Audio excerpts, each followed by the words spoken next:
चला विद्यार्थी मित्रांनो, तर बघा 7वी स्कॉलरशिप परीक्षेसाठी अतिशय उपयुक्त असणारा जो घटक आहे तो म्हणजे रोमन संख्याचिन्ह आहे, आंतरराष्ट्रीय संख्याचिन्ह आणि देवनागरी लिपीतील संख्याचिन्ह या घटकावर आधारित स्वाध्याय क्रमांक 1.2 आणि त्याच्यामध्ये आलेली काही उदाहरणं हे आपण या ठिकाणी घेणार आहोत. तर कोणत्या प्रकारची उदाहरणं हे आपल्याला परीक्षेला विचारले जाऊ शकतात आणि ते अगदी सोप्या पद्धतीनं कशा प्रकारे सोडवायचे हे सर्व माहिती आज आपण या तासिकेला पाहणार आहोत. त्याच्यामध्ये आजच्या तासिके झाल्यानंतर तुमचं कोणतंही रोमन संख्याचिन्ह असेल किंवा आंतरराष्ट्रीय संख्याचिन्ह किंवा देवनागरी संख्याचिन्ह यावर आधारित प्रश्न हे चुकणार नाही. तर बघा याच्यातील पहिला प्रश्न काय आहे, तर या ठिकाणी 500 या संख्येला रोमन संख्याचिन्हात कसे लिहिले जाते. तर या ठिकाणी बघा मित्रांनो, रोमन संख्याचिन्ह जे आहेत याच्या चिन्ह कोणकोणते आहेत हे आपल्याला माहित असणं गरजेचं आहे. तर एक या संख्येसाठी आय हे संख्याचिन्ह वापरतात. त्यानंतर बघा 1 नंतर 5, त्यानंतर 10, त्यानंतर 50, त्यानंतर 100, त्यानंतर 500 आणि त्यानंतर 1000 अशा प्रकारे संख्याचिन्ह वापरलेले आहे. 5 या संख्येसाठी व्ही हे संख्याचिन्ह वापरतात, तर 10 यासाठी एक्स हे संख्याचिन्ह वापरत असतात. त्यानंतर 50 याच्यासाठी एल आहे, त्यानंतर 100 साठी सी आहे, 500 साठी डी आहे आणि 1000 साठी एम हे संख्याचिन्ह वापरतात. मग या ठिकाणी आपल्याला काय विचारलेलं आहे, तर 500 याला रोमन संख्याचिन्हात कसे लिहिले जाते. तर बघा 500 या संख्येला रोमन संख्याचिन्हात डी अशा प्रकारे लिहिले जाते आणि डी हा पर्याय कुठे आहे, तर डी हा पर्याय क्रमांक 3 या ठिकाणी आहे. याच्यानंतर याच्या पुढचं उदाहरण काय आहे बघा, तर 55 ही संख्या रोमन संख्याचिन्हात कशी लिहितात. आताच आपण रोमन संख्याचिन्ह बघितले, परंतु 55 या संख्येसाठी कुठल्याही प्रकारचं रोमन संख्याचिन्ह नाही. मग काय करायचं, तर या ठिकाणी बघा 55 ही संख्या ज्या वेळेला आपण लिहितो त्यावेळेला याचे काही भाग करू, जसं की आता याचा 50 अधिक 5 अशा प्रकारे आपल्याला भाग करता येतील मित्रांनो. मग 50 हे आपण कसं लिहित असतो, तर एल लिहित असतो आणि 5 हे व्ही लिहित असतो. म्हणजेच आपल्याला एल व्ही अशा प्रकारे सुद्धा 55 ही संख्या लिहिता येते आणि हा पर्याय कुठं आहे, तर पर्याय क्रमांक 2 या ठिकाणी आहे मित्रांनो. ज्या ज्या वेळेला अशा प्रकारे संख्या दिलेल्या असतील त्यावेळेला त्या उतरत्या क्रमाने जे आपले संख्याचिन्ह दिलेले आहेत ते सर्व संख्याचिन्ह उतरत्या क्रमाने आपल्याला कशा प्रकारे लावता येतील ते पाहायचं आणि त्या संख्येची फोड करून ते संख्याचिन्ह लिहून घ्यायचे आहेत. जसं की या ठिकाणी बघा किंवा 75 ही एक संख्या दिलेली आहे. मग 75 ही संख्या लिहित असताना बघा 70 साठी संख्याचिन्ह आहे का, नाही. मग याच्यामध्ये 50 साठी संख्याचिन्ह आहे. त्यानंतर बघा मित्रांनो 20 साठी संख्याचिन्ह नाही, परंतु 10 अधिक 10 अशा प्रकारे आपण संख्या घेऊ शकतो आणि 5 या संख्येसाठी एक संख्याचिन्ह आहे. मग 50 जर बघितलं तर एल आलेला आहे, ह्या 10 साठी हे एक्स आलेला आहे, दुसऱ्या 10 साठी एक्स आलेला आहे आणि 5 साठी व्ही आलेला आहे. म्हणजे 75 ही जी संख्या आहे हे आपल्याला एल डबल एक्स व्ही अशा प्रकारे लिहिता येणार आहे. त्यानंतर याच्या पुढचा प्रश्न काय आहे तो आपण या ठिकाणी पाहूयात. बघा CCXIX ही संख्या आंतरराष्ट्रीय संख्याचिन्हात कशी लिहाल. तर आता या ठिकाणी बघा CCXIX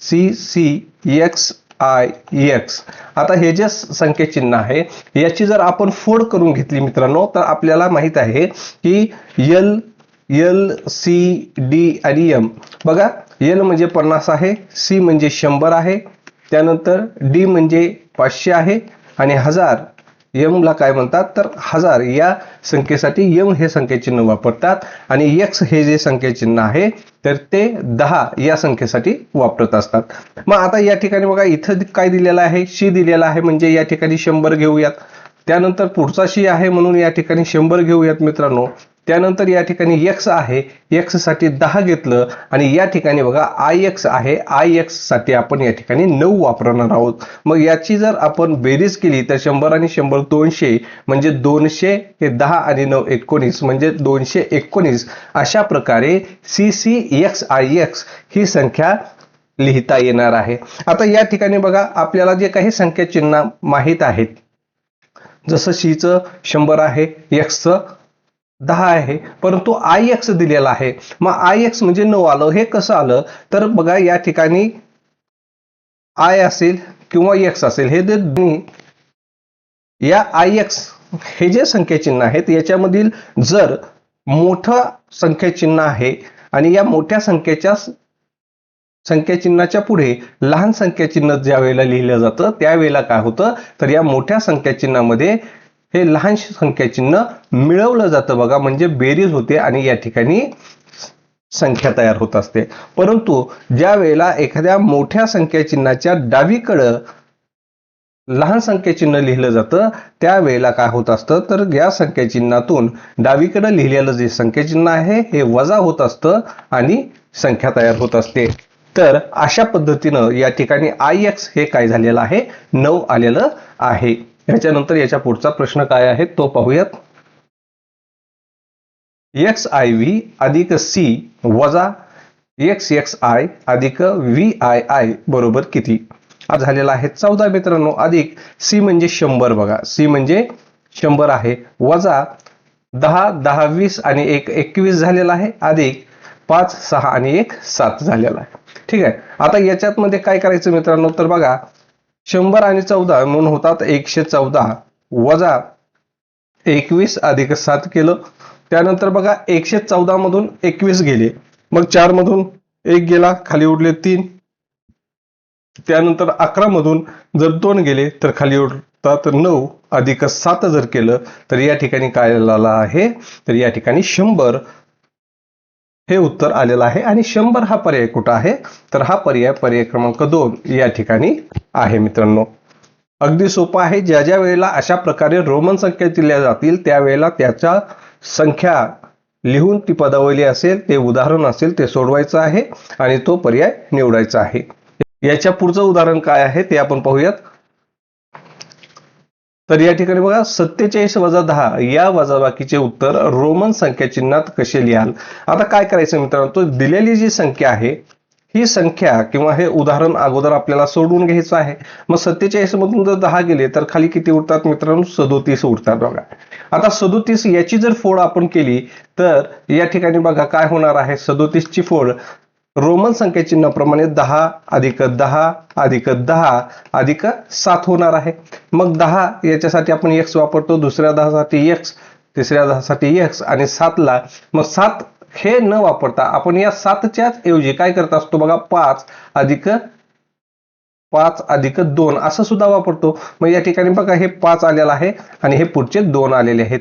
म्हणजेच या ठिकाणी XXVII हे या प्रश्नाचं अचूक उत्तर असणार आहे. आणि XXVII हा पर्याय कुठं आहे तर हा पर्याय बघा XXVII हा पर्याय क्रमांक 1 या ठिकाणी आहे. याच्यानंतर याच्या पुढचं उदाहरण काय आहे बघा. 400 ही संख्या रोमन संख्या चिन्ह लेखन पद्धतीत कशी लिहा. आता या ठिकाणी बघा मित्रांनो 400 ही संख्या लिहायची आहे.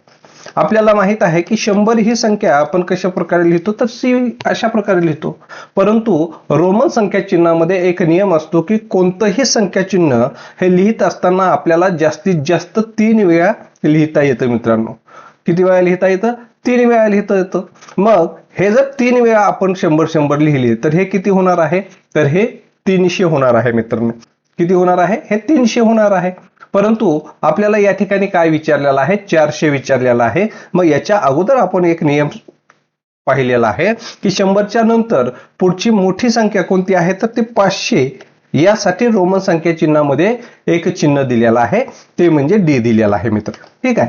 आणि अजून एक आपण नियम काय पाहिलेला आहे की एखादा मोठ्या रोमन संख्या चिन्हाच्या डावीकडं जर एखादं लहान रोमन संख्या चिन्ह दिलं तर काय होत असतं ते त्या रोमन संख्या चिन्हातून किंवा त्या संख्येतून ते वजा होत असतं. जसं की या ठिकाणी 500 आहे बघा आणि या 500 मधून जर हे 100 डावीकडे लिहिलं तर याचा अर्थ काय होतो बघा या 500 मधून हे 100 वजा होतं म्हणजेच या ठिकाणी 400 येतं. मग 400 यासाठी आपण काय करणार आहोत तर CD अशा प्रकारे रोमन संख्या चिन्हामध्ये लेखन करणार आहोत. आणि CD हा पर्याय कुठं आहे तर हा पर्याय क्रमांक 3 या ठिकाणी आहे मित्रांनो. याच्यानंतर बघा पुढील पैकी संख्याची चुकीची जोडी कोणती. आता या ठिकाणी बघा 4 आहे आणि या ठिकाणी काय केलेलं आहे I आणि V दिलेला आहे. ठीक आहे. आता V हे कसं आहे रे हे मोठं संख्या चिन्ह आहे आणि याच्या डावीकडे I लिहिलेला आहे. मग V म्हणजेच काय होतं तर 5 होतं आणि डावीकडे I लिहिलेला आहे म्हणून 1 या 5 मधून हे 1 वजा करायचं म्हणजे आपल्याला 4 मिळणार आहे. म्हणजे हे जे उत्तर आहे हे कसं आहे, बरोबर असणार आहे. त्यानंतर 6 आहे बघा. मग 6 मध्ये काय आहे तर 5 हे एक रोमन संख्या चिन्ह आहे आणि त्याच्या उजवीकडे काय केलेलं आहे, आय लिहिलेला आहे म्हणजे 1 लिहिलेला आहे. मग उजवीकडे लिहिल्यानंतर काय होत असतं तर 5 अधिक 1 होत असतं, बरोबर.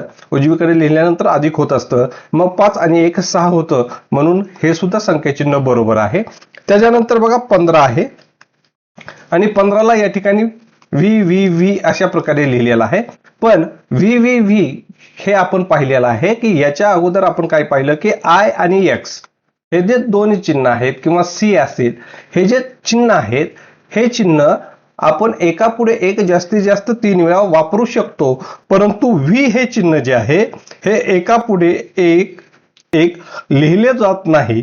परंतु या ठिकाणी मात्र व्ही व्ही व्ही अशा प्रकारे 15 लिहिलेला आहे. म्हणून तिसरा जो पर्याय आहे मित्रांनो, तर ही काय आहे, ही चुकीची जोडी आहे. याच्या पुढचं उदाहरण काय आहे पाहूयात. XCVI ही संख्या आंतरराष्ट्रीय संख्या चिन्हात कशी लिहा. आता या ठिकाणी बघा आपल्याला माहित आहे की संख्या चिन्ह जे आहेत हे कसे आहेत तर देवनागरी संख्या चिन्ह आहे, देवनागरी संख्या चिन्ह आहे, देवनागरी लिपीतील संख्या चिन्ह, ठीक आहे.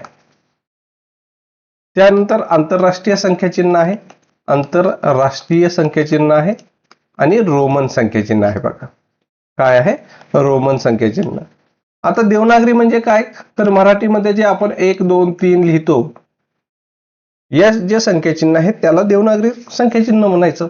आंतरराष्ट्रीय म्हणजे इंग्रजीमध्ये 1 2 3 4 हे जे इंग्रजीमध्ये आपण अंक लिहितो त्याला आंतरराष्ट्रीय संख्या चिन्ह म्हणायचे. आणि रोमन संख्या चिन्ह आपण पाहिलेलं आहे की वरी हे जे दिलेलं आहे हे काय आहे, रोमन संख्या चिन्ह दिलेलं आहे. आणि हे आंतरराष्ट्रीय संख्या चिन्हात कसं लिहाल हा प्रश्न विचारलेला आहे. मग या ठिकाणी बघा एक्स सी व्ही आणि आय, ठीक आहे. आता बघा एक्स आहे आणि सी आहे.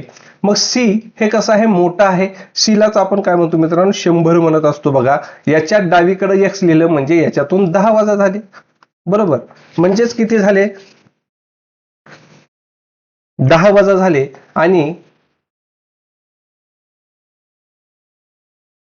म्हणजेच या ठिकाणी 90 झालेले आहेत. आणि या ठिकाणी 5च्या पुढे आय लिहिलेला आहे म्हणजे हे 6 आलेलं आहे. म्हणजेच या ठिकाणी 90 अधिक 6 जर केलं तर किती येणार आहे तर 96 अशा प्रकारे ही संख्या लिहिली जाणार आहे. आणि 96 हा पर्याय कुठं आहे तर पर्याय क्रमांक 3 या ठिकाणी आहे मित्रांनो. याच्यानंतर याच्या पुढचं उदाहरण काय आहे,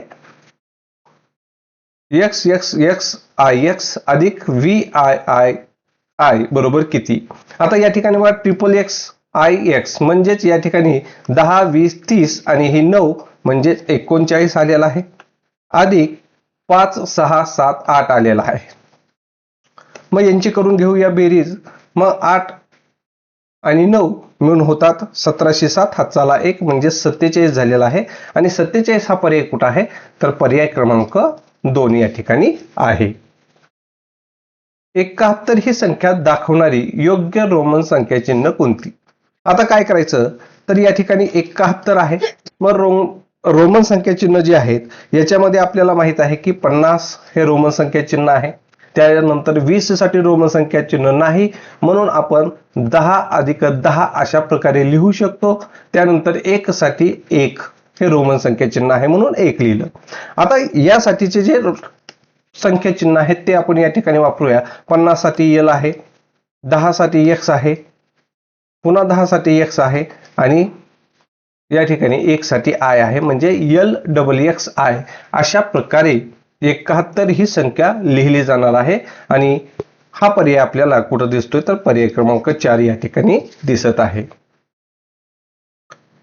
L X V D C M या रोमन संख्या उतरत्या क्रमाने लिहा. आता सर्वात अगोदर L X V D C M या रोमन संख्या चिन्हाची किंमत किंवा कोणत्या संख्यांसाठी हे संख्या चिन्ह वापरतात ते अगोदर आपण लिहून घेऊयात. मग या ठिकाणी बघा एल आहे, एल म्हणजेच 50 झालेला आहे. त्यानंतर एक्स म्हणजे 10, व्ही म्हणजेच 5 आहे, डी म्हणजेच 500 आहे मित्रांनो. सी 100 साठी सी वापरतात आणि यम हे 1000 साठी यम वापरतात. ठीक आहे. आता काय सांगितलेलं आहे की उतरत्या क्रमाने. मग उतरत्या क्रमाने म्हणल्यानंतर सर्वात मोठी जी संख्या आहे ती अगोदर आपण लिहिणार आहोत. मग या ठिकाणी सर्वात मोठी संख्या कोणती आहे तर 1000 आहे. मग हजारासाठी कोणतं चिन्ह आहे तर ते यम आहे. त्यानंतर बघा त्याच्यानंतर त्याच्यापेक्षा लहान डी आहे. डी पेक्षा लहान सी आहे. सी पेक्षा लहान एल आहे. एल पेक्षा लहान एक्स आहे आणि एक्स पेक्षा लहान 5 म्हणजेच व्ही आहे. मग अशा प्रकारे आपण उतरत्या क्रमाने हे रोमन संख्या चिन्ह लिहिलेले आहेत आणि हे पर्याय किंवा हा पर्याय कुठं आहे तर हा पर्याय बघा पर्याय क्रमांक 4 या ठिकाणी आहे. व्ही आय वजा आय व्ही बरोबर किती. आता या ठिकाणी बघा 5 आणि 1 6 झालेले आहेत. वजा 5 मधून हा 1 गेला म्हणजे 4 राहिलेले आहेत. मग 6 मधून जर 4 गेले तर खाली किती उरतात मित्रांनो 2 उरतात. आणि 2 हा पर्याय कसा लिहितात तर 2 हा पर्याय बघा 1 अधिक 1 म्हणजे आय आणि आय म्हणजे डबल आय अशा प्रकारे लिहिला जातो. आणि डबल आय हा पर्याय कुठे आहे तर पर्याय क्रमांक 2 या ठिकाणी आहे मित्रांनो. सरळ रूप द्या यम भागिले डी गुणिले सी. आता यम म्हणजे किती आहे आपल्याला माहित आहे. यम म्हणजे 100 आहे. यम म्हणजे 1000 आहे. डी म्हणजेच 500 आहे आणि सी म्हणजेच 100 आहे. आता काय करायचं तर जे रोमन संख्या चिन्ह दिलेले आहेत त्याच्या ठिकाणावरती त्या किमती ठेवायच्या आणि उदाहरण सोडवायचं. मग यम म्हणजेच 1000 आहे भागिले डी म्हणजेच 500 आहे आणि गुणिले 100 आहे. बघा आता हे आपण सोडूयात. बघा हे 2 शून्य गेले, हे 2 शून्य गेले. 5 1 5 5 2 10 या ठिकाणी 2 शून्य जशास तसे म्हणजे या ठिकाणी काय आलेलं आहे 200 आलेला आहे. मग आपल्याला माहित आहे की सी म्हणजे किती आहे 100 आहे. मग या ठिकाणी डबल सी लिहिलं म्हणजे 200 येणार आहे आणि डबल सी हा पर्याय कुठे आहे तर पर्याय क्रमांक 4 या ठिकाणी आहे. आय एक्स अधिक एक्स आय. आता बघा 10 मधून 1 गेला खाली उरले 9 अधिक 10 मध्ये 1 मिळवला म्हणजेच 11. आता हे कसं आलं तर या ठिकाणी बघा पहिलं जे संख्याचिन्ह दिलेलं आहे तर एक्स हे मोठं संख्याचिन्ह आहे आणि त्याच्या डावीकडं आय लिहिलेला आहे. म्हणजेच काय करावं लागेल या मोठ्या संख्याचिन्हातून हे लहान संख्याचिन्ह वजा केल्यानंतर जे उत्तर येणार आहे ते आपली संख्या असणार आहे. मग तसंच या मोठ्या संख्याचिन्हाच्या जर उजवीकडं लहान संख्याचिन्ह असेल तर ते काय होईल त्याच्यामध्ये मिळवलं जाईल आणि मिळवल्यानंतर जी संख्या येईल ते आपलं उत्तर असणार आहे. म्हणजे एक्स आय म्हणजे 11 आलेला आहे. आय एक्स म्हणजे 9 आलेला आहे. आता यांची करायची बेरीज मित्रांनो 11 आणि 9 मिळून किती होतात तर 20 होतात. आता 20 हे संख्याचिन्ह 20 या संख्येसाठी रोमन संख्याचिन्हामध्ये संख्याचिन्ह नाही. मग याची फोड करायची. ती फोड कशी करायची बघा तर ही फोड करायची 10 अधिक 10 करायची. मग 10 साठी एक्स वापरतात या 10 साठी एक्स वापरतात. मग एक्स आणि एक्स किंवा डबल एक्स हे आपण 20 साठी वापरतो आणि डबल एक्स हा पर्याय कुठं आहे तर पर्याय क्रमांक 1 हा आहे. बघा आता घड्याळात 8:45 वाजले आहेत. 10 मिनिटानंतर मिनिट काटा कोणत्या अंकावर असेल. आता या ठिकाणी बघा हे एक घड्याळ आहे आणि या घड्याळामध्ये किती वाजलेले आहेत 8:45 वाजलेले आहेत. ठीक आहे. मग या ठिकाणी 12 आहे. त्यानंतर या ठिकाणी 3 आहे. या ठिकाणी 6 आहे. 7 इथं 8 आहे. इथं 9 10 11 1 2 4 आणि 5 अशा प्रकारे घड्याळ आहे. ठीक आहे. आता मिनिट काटा कितीवर आहे तर मिनिट काटा 9 वरती आहे आणि 10 मिनिटानंतर मिनिट काटा कोणत्या अंकावर असेल म्हणतं. मग या ठिकाणी बघा 9 वरचा काटा ज्या वेळेला 10 वर जाईल त्यावेळेला 5 मिनिटं होतील. त्यानंतर 10 वरून परत 11 वर गेल्यानंतर 10 मिनिटं होतील. म्हणजेच या ठिकाणी काय होणार आहे मिनिट काटा हा 11 वर जाणार आहे. कुठं जाणार आहे 11 वर जाणार आहे. आणि 11 ही संख्या आपण रोमन संख्या चिन्हामध्ये कसं लिहितो तर 11 साठी रोमन संख्या चिन्ह आहे का नाही. मग याची फोड करायची. 10 साठी रोमन संख्या चिन्ह आहे. 1 साठी रोमन संख्या चिन्ह आहे. 1 साठी रोमन संख्या चिन्ह आहे. मग काय करायचं 10चं एक्स घ्यायचं आणि 1चं आय घ्यायचं. म्हणजे एक्स आय हा अंक आपल्याला पर्यायामध्ये येणार आहे आणि एक्स आय हा कुठं आहे तर एक्स आय हा पर्याय क्रमांक 2 मध्ये आहे. याच्यानंतर याच्या पुढचं उदाहरण बघा. सभागृहातील एका ओळीत double x V I I पासून एल एक्स व्ही आय पर्यंत आसन क्रमांक आहेत. तर त्या ओळीत एकूण किती आसने आहेत. आता या ठिकाणी बघा double x V I I मग या ठिकाणी बघा XVII, मग या ठिकाणी हा 10 झाला, हे 10 झालं, पुन्हा 5 झालेला आहे आणि पुन्हा या ठिकाणी 1 आणि हे 1. मग ही संख्या कोणती झाली मित्रांनो, तर 25, 26 आणि 27 ही संख्या झालेली आहे. आणि दुसरी संख्या कोणती आहे तर LXVI. आता L म्हणजे 50 असतं, त्यानंतर अधिक X म्हणजे 10 आहे, V म्हणजे 5 आहे आणि I म्हणजे 1 आहे. याची करा बेरीज, 50, 60 आणि हे 66 म्हणजे किती झालं 66. म्हणजे 27 पासून ते 66 पर्यंतचे आसन क्रमांक आहेत, तर त्या ओळीत एकूण किती आसनं आहेत, अशा प्रकारचा हा प्रश्न आहे. मग काय करायचं तर या ठिकाणी 66 जो शेवटचा क्रमांक आहे त्याच्यामधून हे 27 काय करायचं मित्रांनो वजा करून घ्यायचे. बघा काय करायचे वजा करायचे. मग या ठिकाणी बघा 16 मधून 7 गेले, खाली उरले 9 आणि 5 मधून 2 गेले, खाली उरले 3. आता या 27 नंबरची ती सुद्धा याच्यामध्ये धरायची आहे, म्हणून 39 अधिक 1 जर केलं तर ते उत्तर येणार आहे 40. म्हणजे एकूण आसनं किती आहेत तर 40 आहेत आणि 40 हा पर्याय कुठं आहे तर पर्याय क्रमांक 3 या ठिकाणी आहे मित्रांनो. पुढील पैकी 8 ची 3 पट दाखवणारी संख्या कोणती. आता 8 ची 3 पट, आपण 8 ची 3 पट कशी लिहितो तर 8 गुणिले 3 लिहितो, बरोबर. मग 8 त्रिक किती झालं मित्रांनो तर 8 त्रिक 24 झालेला आहे. 24 साठी रोमन संख्या चिन्हामध्ये संख्या चिन्ह आहे का नाही, मग याची करायची फोड. मग फोड करत असताना बघा 20 साठी नाही, मग या ठिकाणी 10 लिहिलं अधिक दुसरे 10 लिहिलं म्हणजे 20 झाले आणि पुढे करायचं 4. ठीक आहे, पुढे 4 करा. मग आता 4 केले, मग आता या ठिकाणी काय करायचं, या 10 साठी x वापरले, या 10 साठी x वापरले. मग 4 कसे आपण लिहिणार आहोत तर 4 लिहिण्यासाठी काय करायचं, अगोदर छोटं संख्या चिन्ह आणि नंतर मोठं संख्या चिन्ह घ्यायचं, म्हणजे IV लिहिलं म्हणजे आपलं 4 येणार आहे. मग XXIV हे उत्तर कुठं आहे तर XXIV हे पर्याय क्रमांक 3 यामध्ये आहे. याच्यानंतर याच्या पुढचं उदाहरण काय आहे पाहूयात. रोमन संख्या चिन्हानुसार m वजा d भागिले l बरोबर किती. बघा m वजा d भागिले l बरोबर किती.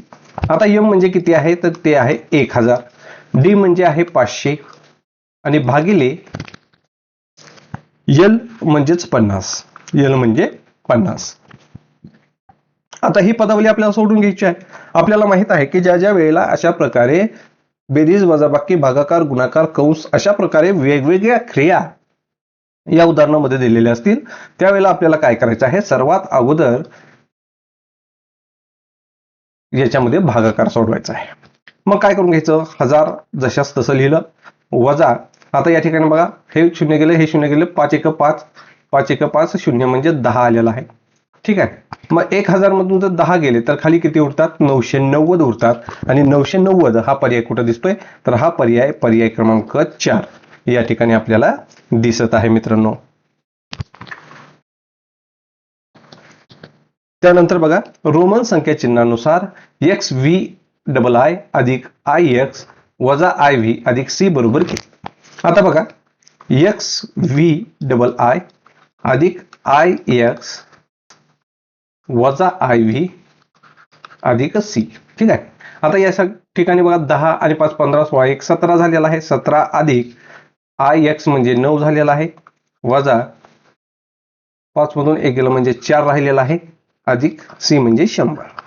आता काय करायचं, सर्वात अगोदर 17 अधिक 9 करून घ्यायचे. मग 17 अधिक 9 होतात 26, 26 वजा 4 अधिक 100 केले. त्यानंतर 26 मधून 4 गेले, खाली उरले 22 अधिक हे 100 झाले. म्हणजेच या ठिकाणी 122 हे काय होणार आहे उत्तर येणार आहे. आणि 122 हा पर्याय कुठं आहे तर हा पर्याय क्रमांक 2 या ठिकाणी आहे मित्रांनो. यानंतर बघा या ठिकाणी XXXI वजा 1 बरोबर किती. आता काय करायचं तर या ठिकाणी बघा XXX म्हणजे 30 आणि 1 31 झालेला आहे वजा 1. मग 31 मधून 1 गेलं, खाली किती उरलेलं आहे 30 उरलेले आहेत. आणि 30 साठी जर बघितलं तर 10 अधिक 10 अधिक 10 अशा प्रकारे फोड केली तर x अधिक x आणि हे x म्हणजे XXX अशा प्रकारे आपण 30 ही संख्या लिहिणार आहोत आणि XXX हा पर्याय क्रमांक 2 या ठिकाणी आहे. 2.5 लाख ही संख्या देवनागरी संख्या चिन्हात कशी लिहा? बघा या ठिकाणी काय विचारलेलं आहे, तर देवनागरी संख्या चिन्ह विचारलेलं आहे.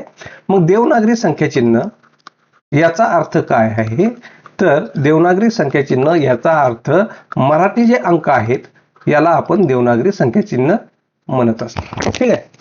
आणि या ठिकाणी काय सांगितलेलं आहे, 2.5 लाख सांगितलेलं आहे. 2.5 लाख. 2.5 लाख म्हणजे काय, तर 2 लाख आणि अर्धा लाख. अर्धा लाख म्हणजेच आपण काय लिहित असतो, तर बघा या ठिकाणी अर्धा लाख म्हणजे 50,000. ठीक आहे.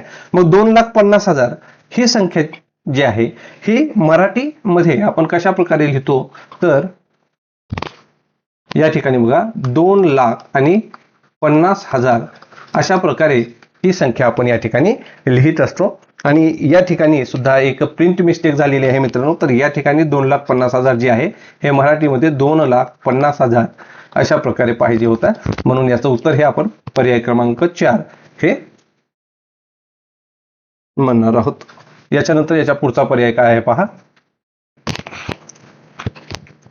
3,85,879 या संख्येतील हजारच्या स्थानावरील अंक आंतरराष्ट्रीय संख्या चिन्हात कसा लिहाल? आता या ठिकाणी बघा एकक, दशक, शतक आणि हजार. हजार मध्ये कोणता अंक आलेला आहे, 5 आलेला आहे. आणि 5 हा अंक आपण असाच लिहिणार आहेत, कारण की आंतरराष्ट्रीय संख्या चिन्ह याचा अर्थ इंग्रजी संख्या चिन्ह, इंग्रजी अंक, पण इंग्रजी अंक 5च लिहिणार आहे. मग 5 हा पर्याय कुठे आहे, तर पर्याय क्रमांक 2 या ठिकाणी आहे. याच्यानंतर पुढचा काय आहे बघा, 7 अंकी सर्वात मोठी समसंख्या आंतरराष्ट्रीय संख्या चिन्हात कशी लिहाल? बघा 7 अंकी सर्वात मोठी समसंख्या. आपल्याला माहित आहे की 7 अंकी सर्वात मोठी संख्या जी आहे ती कोणती आहे बघा, तर ती आहे 99,99,999. परंतु आपल्याला काय विचारलेले आहे, तर या ठिकाणी बघा समसंख्या विचारलेली आहे. मग अशी असेल त्यावेळेला काय करायचं की शेवटचा अंक हा सम आला पाहिजे. मग सम येण्यासाठी काय करायचं, तर या ठिकाणी बघा 99,99,900. आता या ठिकाणी 9च्या ठिकाणी 8 लिहून घ्यायचं, म्हणजे 8 हा अंक कसा आहे, सम आहे. मग या ठिकाणी जर बघा 0 लिहिलं असतं तर 90 झालं असतं. मग 90 ही संख्या 98 पेक्षा लहान असल्यामुळे या ठिकाणी 8 घ्यायचा आहे. आणि 99,99,998 ही काय होणार आहे आपली, तर 7 अंकी सर्वात मोठी समसंख्या होणार आहे. आणि हा पर्याय कुठं आहे, तर हा पर्याय बघा पर्याय क्रमांक 3 या ठिकाणी आहे. याच्यानंतर याच्या पुढचं उदाहरण बघा, गुरुस्मृती विद्यालयात 2,25,000 विद्यार्थी शिकत आहेत. ही संख्या आंतरराष्ट्रीय संख्या चिन्हात कशी लिहाल? आता या ठिकाणी बघा 2,000, आता 2,25,000, 2.5 या गोष्टी आपण समजून घेऊया. समजा एक गोष्ट आहे आणि या वस्तूचे किंवा या फळाचे वस्तूचे ज्या वेळेला आपण 4 भाग करतो त्यावेळेला एक भाग जो असतो तो असतो पावभाग. तो का असतो, पावभाग. ठीक आहे. मग ज्या वेळेला एक भाग, एक पूर्ण भाग आणि हा पावभाग ज्या वेळेला एकत्र आपण म्हणतो त्यावेळेला त्याला काय म्हणतो, आपण 2.25 म्हणत असतो. काय म्हणत असतो, 2.25. मग 2 भाग आणि पावभाग म्हणल्यानंतर 2.25 भाग झाले बघा.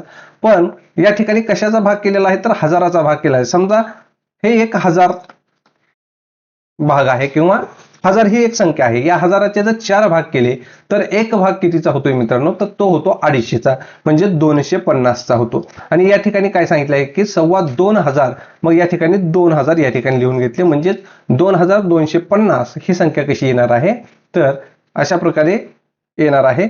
आणि या ठिकाणी बघा इथे परत एकदा प्रिंट मिस्टेक झालेली आहे. तर या ठिकाणी मराठी अंक पाहिजे होते आणि या ठिकाणी आंतरराष्ट्रीय संख्याचिन्हातील अंक, म्हणून या ठिकाणी पर्याय क्रमांक 2 हे याचं अचूक उत्तर असणार आहे.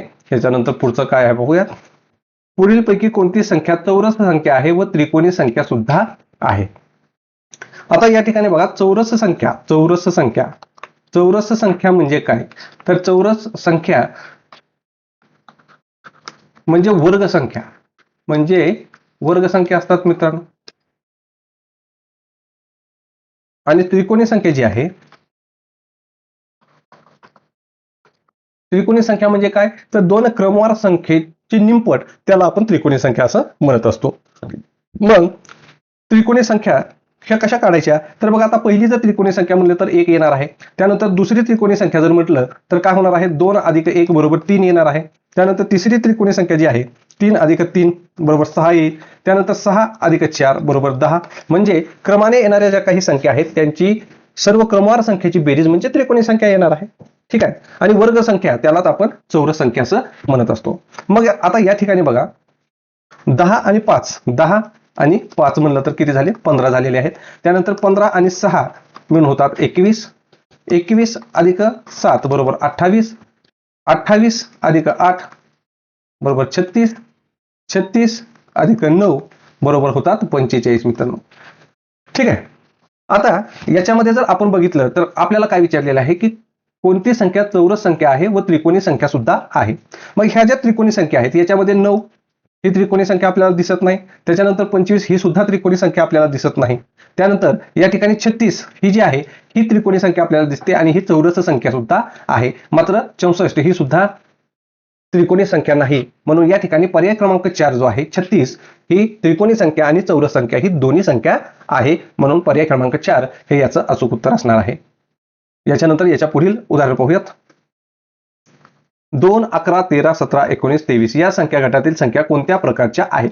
आता या ठिकाणी जर आपण संख्या बघितल्या 2 आहे, त्यानंतर 11 आहे, 13, 17, 19 आणि 23 या संख्या अशा आहेत मित्रांनो की या संख्येचे जे विभाजक आहेत हे विभाजक म्हणजे तीच संख्या किंवा 1 हे दोनच विभाजक आहेत. आणि म्हणून या सर्व संख्यांना आपण मूळ संख्या म्हणणार आहोत. काय म्हणणार आहोत, मूळ संख्या म्हणणार आहोत. आणि मूळ संख्या हा जो पर्याय आहे हा पर्याय कुठं आहे तर हा पर्याय क्रमांक 4 या ठिकाणी आहे.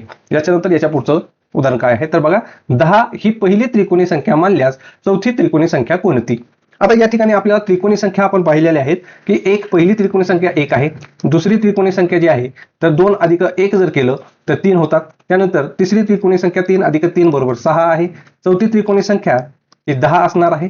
त्यानंतर या त्रिकोणी संख्येमध्ये जर आपण 7 ऍड केलं,